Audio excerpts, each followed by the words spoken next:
వ్యవస్థ చరిత్రలోనే అరుదైనటువంటి ఘట్టం. నోట్ల కట్టలు జడ్జి గారింట్లో బయటపడి అవి తగలబడినటువంటి స్థితిలో ప్రత్యక్షం కావడం.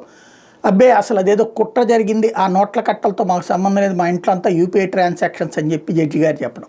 ఇదంతా ఒక ఎత్తు అయితే, దాని మీదనే ఇప్పుడు ఇలాంటి వాళ్ళ మీద చర్య తీసుకునే అధికారం ఇప్పటిదాకా కొలీజియంలో లేనటువంటి నేపథ్యంలో కొలీజియం కొత్త కాన్సెప్ట్ తెర మీదకి తీసుకొచ్చింది.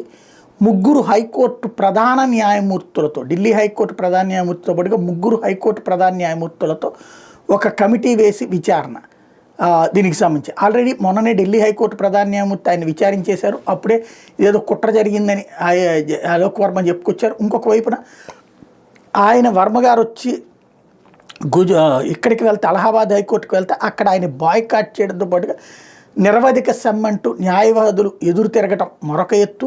ఇంకొక వైపున ఈ మొత్తానికి కారణమైనటువంటి ఆ నోట్ల కట్టలో తగలబడ్డటువంటి ఇవి ఉండాలి కదా. మామూలుగా అయితే పోలీసులో ఇన్వెస్టిగేషన్ ఏజెన్సీలు అయితే అవన్నిటిని తీసి ఫోరెన్సిక్ పంపించి ఇవన్నీ చేస్తారు. ఇక్కడ ఎలాంటి ప్రొసీజర్ లేదు కాబట్టి అవన్నీ తీసి పారబోసారు. అక్కడెక్కడ వాడు ఉన్నాయి ఇవన్నీ డస్ట్బిన్లో పడేశారు. అక్కడ ఉన్నటువంటి మున్సిపల్ సిబ్బంది, శానిటరీ సిబ్బంది మీడియాకి చెప్పినప్పుడు మీడియా వాళ్ళు వెళ్ళి అడిగారు, అక్కడ ఈ ముక్కలన్నీ పడి ఉన్నాయన్నమాట. అంటే పారపోసేశారు. ఇప్పుడు ఏం దర్యాప్తు చేస్తారు అంటే జడ్జి గారిని ప్రశ్నించి మిగతా జడ్జి గారిని తేల్చడం తప్పించి మరేం లేని పరిస్థితి అయింది.